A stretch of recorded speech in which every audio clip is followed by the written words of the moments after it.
आज हम गणित में कोण तथा कोणों की जोड़ियों के अंतर्गत विपरीत किरणों के बारे में जानकारी प्राप्त करेंगे। तो सबसे पहले है विपरीत किरण में परिभाषा है, जिन दो किरणों का आरंभ बिंदु सामान्य हो और वे किरणें एक रेखीय हों तो उन किरणों को विपरीत किरण कहते हैं। तो हम इसे एक आकृति के माध्यम से समझते हैं। ये एक आकृति है, इसका सामान्य बिंदु जो है B है और यहाँ पे A और ये है C। हम इसमें देखते हैं किरण BA तथा किरण BC का जो आरंभ बिंदु है बिंदु B है। अब किरण BA तथा किरण BC, क्या हम देखेंगे किरण BA तथा किरण BA तथा किरण BC एक दूसरे के परस्पर क्या है, विपरीत किरण है। इसलिए किरण BA तथा किरण BC जो एक सरल रेखा बनाती है, रेखा AC, क्या बनाती है, रेखा AC, यानी किरण BA तथा किरण BC के द्वारा जो रेखा बनती है वो रेखा क्या है, रेखा AC है।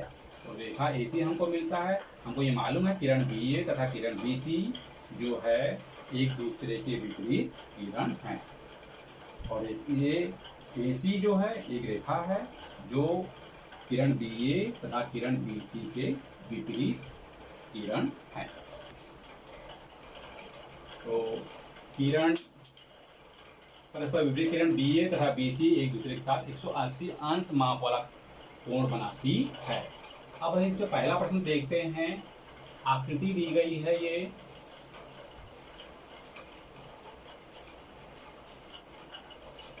इसको नाम दे दें A B C D और इसको हम P नाम दे दें। अब इसमें हमको किरण के नाम लिखना है। तो इसमें सबसे पहला किरण PA तथा किरण PC। तो हम यहाँ लिख लें किरण PA तथा किरण PC। दूसरा किरण PD तथा P, किरण PD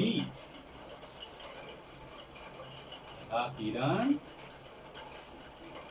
PB। तो ये जो है परस्पर विपरीत किरण, किरण PA तथा किरण PC विपरीत किरण है और किरण PD तथा किरण PB ये एक दूसरे के विपरीत किरण है। अब अगला हम देखते हैं, अब हम दूसरा देखेंगे कोणों की जोड़ियों में रेखीय युगल कोण। इसके पहले हमने देखा विपरीत किरण, अब हम देखेंगे रेखीय युगल कोण। रेखीय युगल कोण, जिन दो कोणों की एक भुजा सामान्य हो तथा असामान्य भुजाएं एक रेखीय हों, ऐसे कोणों को रेखीय युगल कोण कहते हैं। रेखीय युगल कोण परस्पर संपूरक कोण होते हैं और रेखीय युगल कोणों के मापों का योगफल 180 अंश होता है। अब इसमें आकृति में हम देख लेते हैं,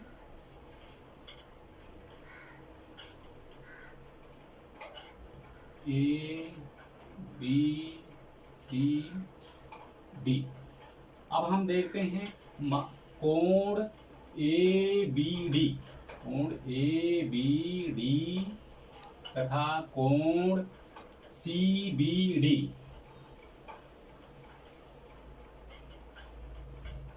ये रेखीय युगल कोण क्या है, CBD ये रेखीय युगल कोण है।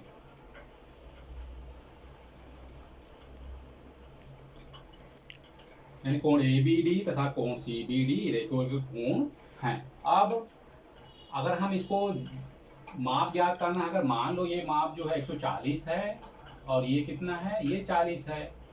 अब हमें इसका मान ज्ञात करना रेखीय युगल कोण का, तो हमें मालूम पड़ जाएगा कि माप कोण ABD धन माप कोण CBD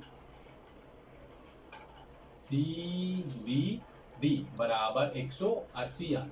यानी यहाँ पे जो आएगा रेखीय युगल कोणों के मापों का योगफल 180 अंश होता है। अब हम यहाँ पे लिख देंगे ABD कितना है, ABD जो है 40 अंश है और ये जो माप कोण CBD कितना है 140 है और यहाँ पे 180 अंश। जब इन दोनों को जोड़ेंगे तो 180 अंश आएगा। यानी ये दोनों माप कोण ABD तथा माप कोण CBD संलग्न कोण भी हैं और संलग्न कोण होने के साथ साथ ये रैखिक युगल कोण भी हैं। तो इस प्रकार रैखिक युगल कोणों का मापफल 180 अंश होता है। तो परिभाषा बच्चों याद रखना कि जिन दो कोणों की एक भुजा समान हो, यानी इन दो कोण, यानी एक कोण ये है और दूसरा कोण ये, इन दोनों कोणों की जो BD है या किरण BD है, ये जो है एक सामान्य भुजा है। क्या है? सामान्य भुजा है और ये एक रेखीय है। क्या है? एक रेखीय। तो ऐसे कोणों को रेखीय युगल कोण कहते हैं। तो रेखीय युगल कोण परस्पर जो है संपूरक कोण भी होते हैं। तो इस प्रकार ये दूसरा हमने देखा रेखीय युगल कोणों के बारे में। अब हम तीसरा देखेंगे। तीसरा है शीर्षाभिमुख कोण। शीर्षाभिमुख कोण की परिभाषा, जिन दो किरणों द्वारा कोई कोण निर्मित होता है, उन किरणों के विपरीत किरणों द्वारा निर्मित होने वाले कोण को उस पहले कोण का शीर्षाभिमुख कोण कहते हैं। इसे हम एक आकृति के द्वारा समझेंगे।